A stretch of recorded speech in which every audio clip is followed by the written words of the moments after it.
Ricardo, taxa Selic está em 3,75%. Na opinião de vários economistas, a gente chegou no teto. Estamos conseguindo aí, né, segurar aí a inflação, digamos assim.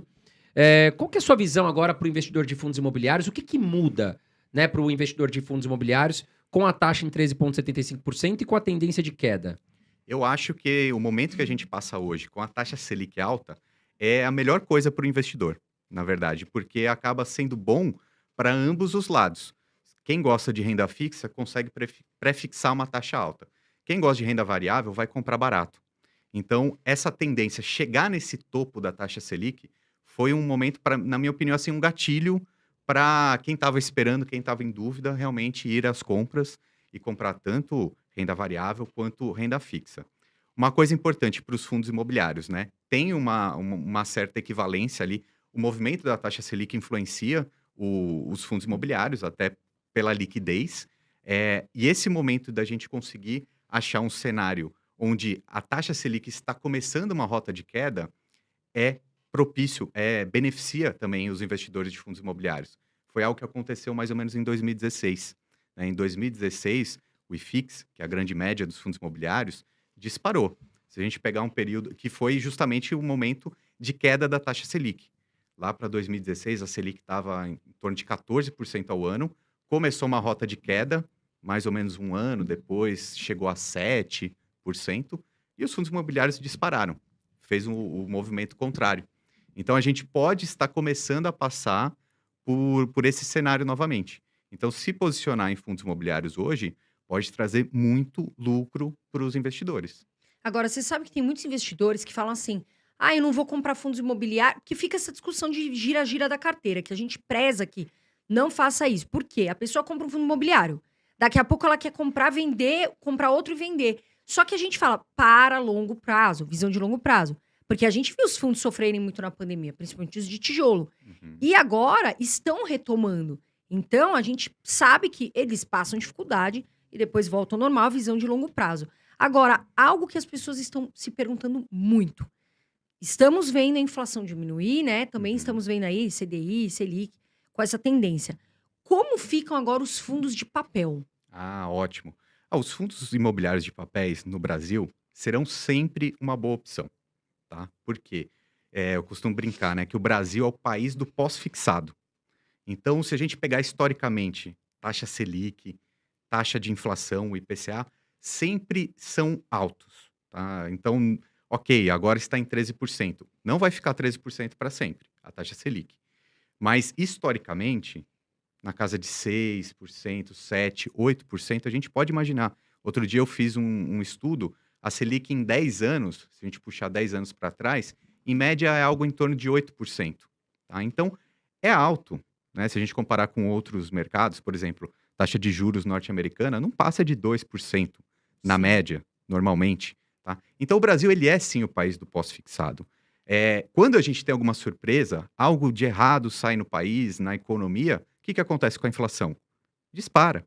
Sim. Então, vai acontecer de novo.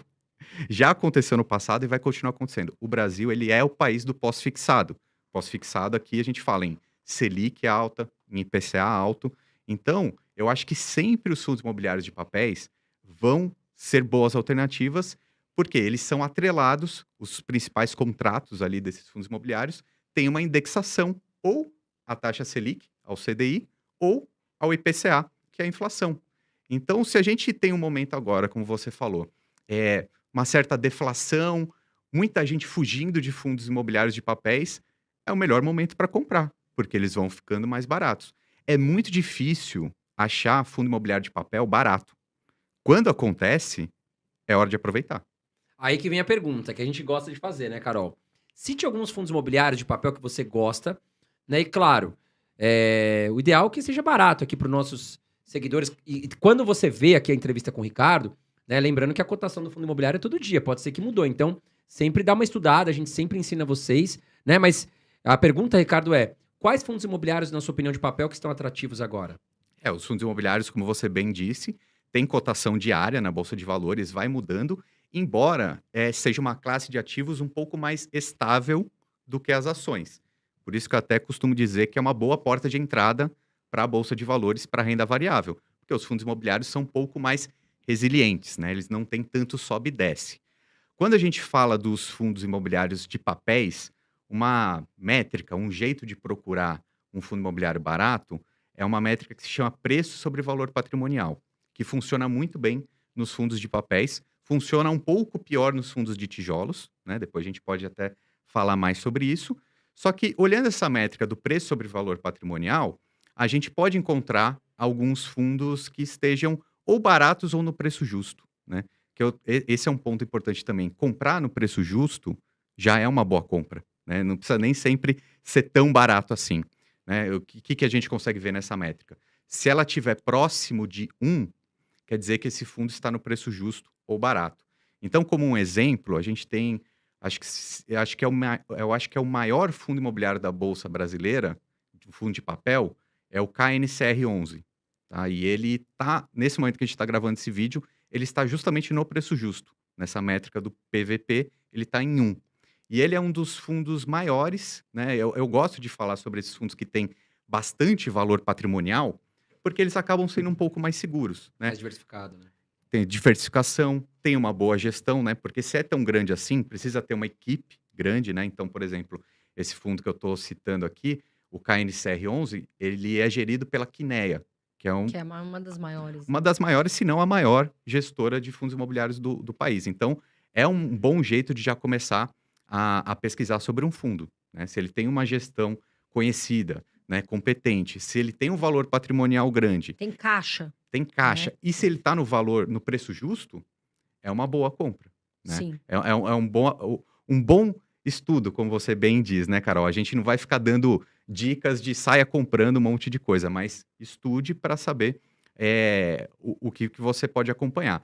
Então, eu acho que essas são algumas dicas, né? Um fundo imobiliário, por exemplo, que está sendo super recomendado por analistas, amigos meus, é esse, o KNCR11, e ele é um fundo que eu acho interessante dar uma olhada. E aí, investidor, se gostou do vídeo, se inscreva no canal, deixe seu joinha, ative as notificações e nos ajude a trazer mais conteúdos.